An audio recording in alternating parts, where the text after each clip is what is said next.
Metode yang pertama adalah thariqatul qawaid wa tarjamah. Metode pemaparan kaidah, ya kaidah nahwu, kaidah shorof, dan kemudian menerjemahkan bahasa Arab ke dalam bahasa Indonesia atau bahasa tujuan ya ke bahasa ibu yang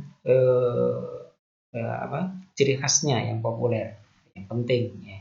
Nah, metode ini lebih fokus pada membaca, menerjemahkan dan menjelaskan kaidah nahwu dan mengesampingkan al-akhisa bimaharotai al-istima' wal kalam. Mengesampingkan dua maharo istima' dan kalam. Jadi fokusnya adalah untuk memahami teks. Jadi tujuan dari metode ini adalah agar murid mampu memahami teks dengan baik. Jadi tujuannya tidak produktif, tapi tujuannya untuk memahami bahasa Arab. Ciri khas yang kedua, menggunakan bahasa murid, ya bahasa ibu, bahasa murid ya. Dalam hal ini bahasa Indonesia atau bahasa Jawa atau bahasa Sunda atau bahasa Madura ya, sebagai sarana untuk pembelajaran.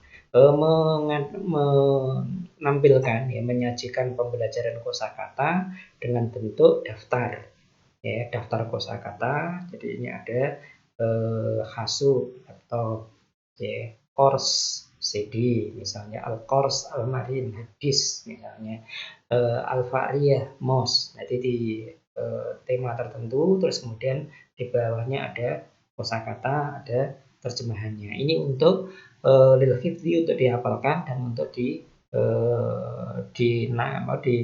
dinampakkan nanti untuk hafalkan di depan gurunya atau di depan murabinya atau di depan ketua kelas dan macam-macamnya. Itu pembelajaran kosakata metode ini. Nah, cara seperti itu sebenarnya kurang baik ya. Nanti akan kita ajarkan bagaimana cara mengajarkan kosakata yang baik. Fokus pada hukum-hukum nahwu, menjelaskan mubtada, khobar, fa'il, maf'ul bih, naibul fa'il dan yang lain-lain. Ya, pembelajaran nahwu dijelaskan dengan sistem analisis, bisyakl tahlili, ya, analisa. Hadza mubtada marfu' alamat rafihi dhammatun zahiratun fi akhirih li'annahu ismu mufradi, ya. Al-muslimun masalan fa'ilun marfu' alamat rafi'i al-waw li'annahu li'annahu jam'ul mudzakkar salim, ya. Mustafa marfu' alamat fihi dhammah muqaddara ala akhirih li'annahu ismu maksur dan seterusnya. Ini metode ini. Jadi fokus anak pandai nahwu, ya, pandai memahami, ya, terampil banget untuk memahami teks, tapi tidak bisa untuk mengungkapkan. Sisi positifnya, metode ini bagus ketika mahasiswa murid banyak. Di murid sekelas itu banyak. Idealnya pembelajaran bahasa itu maksimal 20 orang. 25 itu sudah maksimal, nggak boleh lebih. Tapi kalau lebih, akhirnya ya ini metode qawaid wa tarjamah ini yang cocok. Ya. Tujuan pembelajarannya adalah pembelajaran kosakata, pembelajaran nahwu itu sendiri memang, dan membaca teks, ya, memahami kitab kuning dan yang lain-lainnya. Nah, ini lebih cocok ya, metode ini digunakan untuk orang-orang yang sudah al-fil mustawayat al-mutaqaddimah, pada level lanjut ya, pada level perguruan tinggi misalnya, itu pasti akan nanya itu mengapa ini tumah, ini kasroh, ini demikian dan demikian ya. Diajarkan pada pembelajaran individual.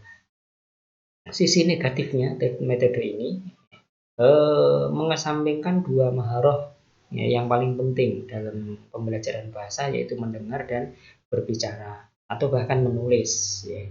Jadi yang paling fokus di sini adalah memahami teks, membaca dan memahami. Nah, itu kita saksikan di sini ya, banyak kiai, banyak ulama ya, memahami teks bagus, tapi untuk berbicara bahasa Arab la yastati, ya, tidak bisa ya. Ini sisi negatifnya. Dengan menggunakan bahasa ibu, maka bahasa tujuan itu menjadi jarang atau kurang dipakai. Pembelajaran bahasa Arab waktunya 40 menit. Ya. Tapi karena sering menggunakan terjemah, akhirnya bahasa Arabnya sendiri itu paling hanya 15 menit atau bahkan bisa jadi cuma 10 menit. Selebihnya adalah penggunaan bahasa ibu itu sendiri yang sudah kita pinter. Nah, ini itu mengajari tentang bahasa. Jadi ini ilmu bahasa, bukan bahasa. Jadi ilmu bahasa. Bahasa itu apa? Ya bicara. Ini ketika seseorang ingin mengungkapkan sesuatu, dia bisa ngomong. Itu dia pandai berbahasa itu. Ini mengesampingkan keadaan bahasa itu sebagai sarana untuk belajar. Jadi bahasa itu adalah sarana untuk komunikasi. Bahasa itu adalah komunikasi, alat untuk komunikasi. Komunikasi secara timbal balik, yaitu komunikasi timbal balik. Tapi ini itu ini komunikasi yang satu arah, ya, antara bahasa, antara dia dengan bukunya itu. Menyajikan kosakata, ya, pembelajaran kosakata dengan tanpa dasar atau teori pendidikan yang benar. Nanti akan kita sampaikan ya bagaimana mengajarkan kosakata yang baik. Dengan mengandalkan terjemah, ya, ini menghalangi tahutu menghalangi spontanitas berpikir dengan bahasa tujuan. Ya, orang yang pintar berbahasa itu ketika melihat sesuatu langsung diungkapkan dengan bahasa itu. Ketika Anda lihat mobil berjalan, langsung spontan mengatakan mobil berjalan. Nah, itu orang yang belajar bahasa asing juga begitu. Ketika melihat sesuatu itu as-sayyarah tataharrak, as-sayyaratu tantolik, atau yang lainnya. Jadi secara spontan begitu. Tidak perlu lagi menerjemahkan dulu ke dalam bahasa tujuan, baru kemudian diungkapkan. Ya kan? Peranan murid pada metode ini hanyalah meniru, menerima dan meniru, meniru. Nah, ini untuk anak nggak apa-apa, tapi kalau untuk dewasa, untuk yang sudah seharusnya bisa berbicara, ini kurang bagus. Ya. Tidak